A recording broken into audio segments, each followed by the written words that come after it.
Hello everyone and welcome to another edition of the SHU Sports Report. Here with me is Colleen Wall. I'm Adam Airtone. We're going to start today in the update corner.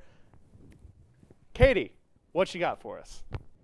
Thanks, Adam. Women's golf had the lowest team score on Sunday at the NEC Championships, but came up just short and finished second by one stroke to Fairleigh Dickinson. This is the highest finish for the Pioneers in the NEC Championships after ending the tournament in fourth for 4 straight years. Freshman phenom Chelsea Sedler made program history as the first SHU women's golfer to win the individual title. 5 birdies on the day, including 4 in 5 holes, helped Sedler move up from 5th for her 3rd straight medalist honor to end the season. Ellen Nigbard tied for second at 11 over par, just 1 stroke behind Sedler, and Abby Hood shot 3 straight 77s to finish tied for 4th. Men's golf finished the Till Duty is Done Invitational at Mohegan Sun Country Club in 8th place with a 3-round total of 50 over par. The Pioneers as a team placed 1 stroke ahead of LIU Brooklyn and 14 shots clear of Central Connecticut. Hector Gutierrez was the highest Pioneer on the leaderboard, ending the tournament at 8 over par to finish tied for 25th.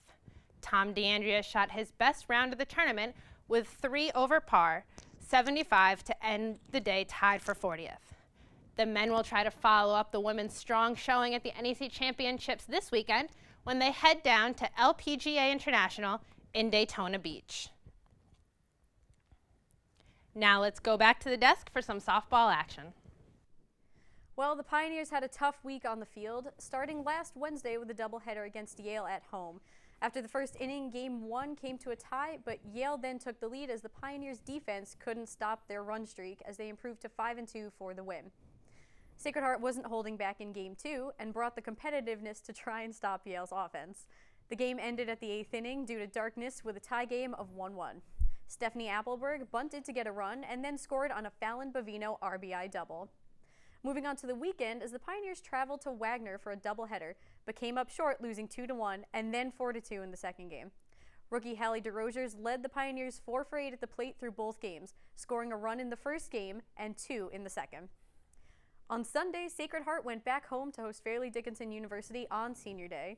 The Knights took a strong lead with 4 hits in a row to score 3 runs in the second inning. The Pioneers came back within 2, but couldn't pull through, and the Knights won it 5-3.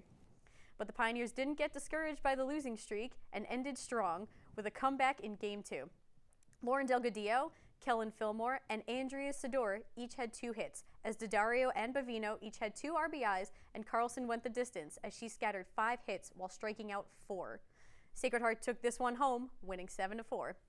Now, yesterday's game versus Siena College was canceled due to the rainstorms throughout the Northeast. The Pioneers will resume play tomorrow at 4 p.m. as their single game at Quinnipiac was rescheduled, and then they will travel to LIU Brooklyn on Saturday for a doubleheader starting at 1 p.m. Now let's take it back to Katie in the update corner. Katie, what you got for us? Men's tennis traded in their rackets for brooms on the way to a 6-0 sweep of Ryder. Brian Power and Matt Dean earned their 13th win together in first doubles. Then, Matu Peloti and Corey Seltman secured the point with their 7th doubles win. SHU smoked Ryder in singles play, sweeping the first 5 matches. In the 6th, Omar Abdu had to work for his first collegiate win, but he pulled out on top in the 3rd set tiebreak 7-6. With the regular season over, the 3rd set of the year began at NEC Championships, where the Pioneers took on Wagner in the quarterfinals. SHU started strong and took the doubles point thanks to Peloti and Seldman's 2nd straight win, while Derek Chapman and Karan Nurulu clinched the point to end the season above 500 together. At 7-6, Seltman swept singles play for his team-best 16th win, 3rd most in the NEC, and Dean followed serve with a sweep in the last match of his Pioneer career. Unfortunately, SHU was on the wrong end of 3 3-set singles losses and were knocked out by the Seahawks 4-3 after Power lost a heartbreaker 5-7. The women's tennis team avenged the men in a sweep of their match against Wagner in the quarterfinals of the NEC Championships. Paige Olson and Lindsay Post made it 5 in a row with a doubles win, and NEC best 7th, 2nd doubles victory.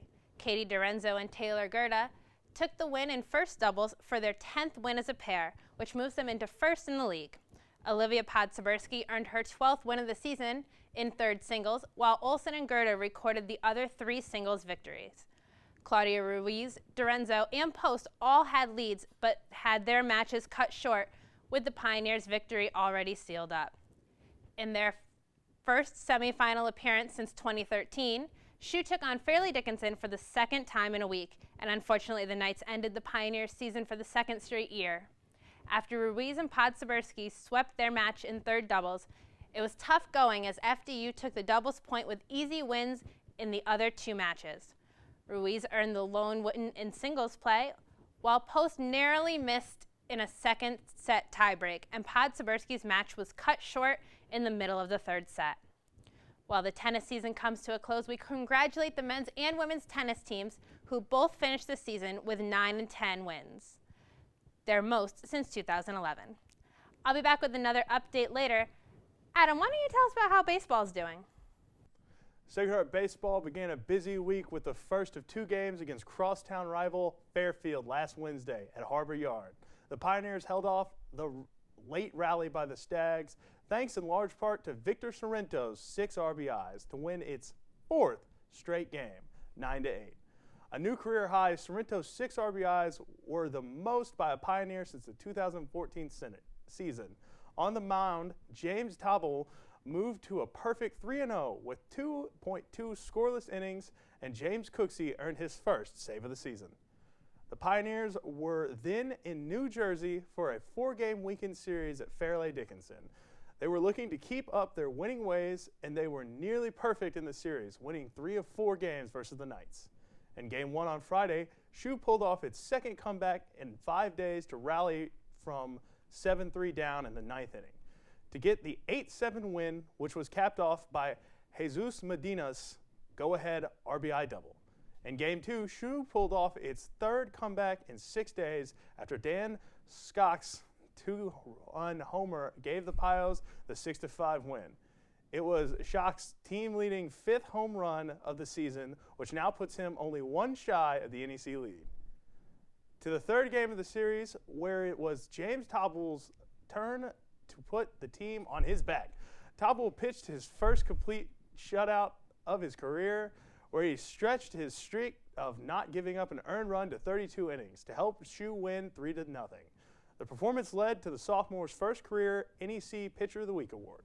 On Sunday, in the final game of the series, the Pios fell 7-5 to the Knights in 10 innings to lose their only game of the weekend.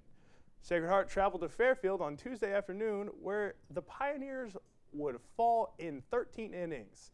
The two teams combined to leave 13 runners on base in the previous 6 innings before the Stags salvaged a season split of the series. Jesus Medina was the offensive force for SHU as he finished 3 of 5 with a double, RBI, run, and walk, while the bullpen also turned in a great performance for SHU, pitching 8 innings and allowing just 1 earned run. Up next for the second place Pioneers is a crucial Northeast Conference series at League Leaders Bryant this weekend. The two teams have met in the previous 3 NEC championship games. Now we turn our attention to a great story for Sacred Heart this year, the inaugural season of the women's rugby team competing at the NCAA level. Here with us now is Manny Sanchez, a Sacred Heart grad and former X-Men rugby player. So Manny, thank you very much for joining us today. Thank you for having me. So the first year for the women's rugby program, absolutely amazing. I mean, the team was elevated to varsity status back in November. They began play this fall 2015. They're the 37, right? I can barely speak. I'm so excited about it. The 32nd D1 team here at Sacred Heart. They won their opening match against Beloit back in September, and they had a really solid showing at their first ever Sevens tournament at Harvard in March. Now, I know you were the line judge for a lot of these matches, right? And you got to watch them firsthand. So why don't you tell us, based on what you saw, how you think they can improve for their sophomore season in the NCAA? Well, first off, I'd like to say how the women's team, basically the whole season was basically a big uphill battle. I mean, going from a club status to varsity is not an easy thing to do. I give them a lot of credit for accepting the challenge. I think Coach Michelle Reed and assistant coach Jennifer Solomon are doing a great job trying to build this program from where it started to what it is right now. I know the fall, like you said, I was one of the line judges for some of their games. It was rough. I mean, it was basically more along the lines of fundamentals, trying to get everyone going, trying to see what they could do, work as a team. Coach Reed, I know she mentioned that it was more along the lines, not even fundamentals, but also the team culture, especially being from a club team to a varsity, everything's going to change.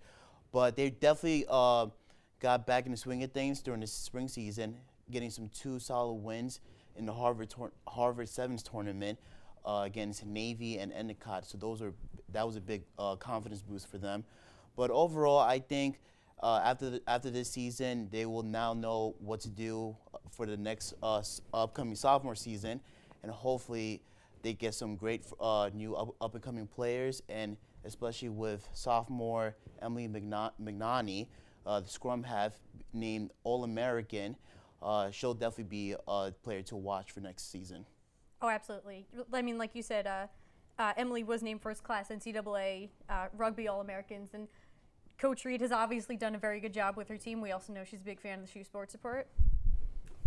But do you think, since they were fairly successful this year, they did a very good job, had a great showing, you think we're going to be able to get new players come next season, maybe up our record? Oh, yeah, I'm sure they'll definitely. I mean, they already started recruiting some players around through the tri-state, all over the country. So I'm sure there'll be some players to fill in to definitely showcase some talent and hopefully even bring rugby, boost the sport of rugby in Sacred Heart. So hopefully good things are hoping to come.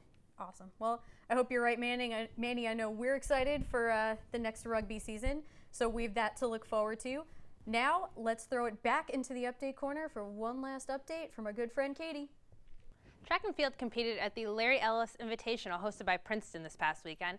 Trevor Guerrero set the fastest 800-meter time in the NEC this year at 1 minute and 49 seconds, while Sean Ferguson set the NEC benchmark in the 5,000-meter with a time of 14 minutes and 35 seconds. For the women, Marina D'Amelia won the hammer throw, Tara Connolly ran the fastest NEC time in the 3,000-meter steeplechase this season, and Kayla Lawrence ran the second fastest 400-meter in program history with a time of 56.31 seconds at the Wolf Invitational hosted by Stony Brook. Joshua Beloff won the 100 meters and took second place in the long jump. Men's lacrosse had a tough test against the number 7 ranked Navy midshipmen, but the Pioneers couldn't sink their battleship in a 7-1 loss. After Navy went into locker room up 5-1, the Pioneers allowed just 2 goals in the final half of play, despite the midshipmen firing off 17 shots. Greg Price made a career-high 16 saves between the pipes for the Pioneers, and Julian Garitano scored the only goal for SHU, his 6th in the last 4 games. SHU closed out play at Campus Field with a tough 9-3 loss to the number 20 ranked Bryant Bulldogs.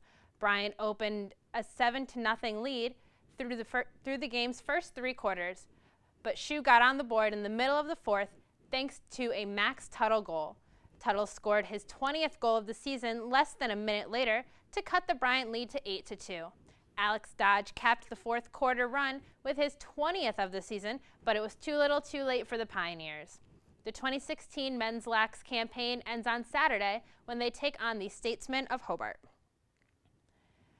The women's lacrosse team finished off play at Campus Field with a 12-2 win over LIU Brooklyn on Friday. Sacred Heart scored 6 goals in the first 12 minutes of the game, including 3 in just 40 seconds. The Blackbirds came back, though, to cut the Pioneers' lead to 4 at halftime, but with 5 minutes to play, SHU tied their largest lead of the game at 12-7.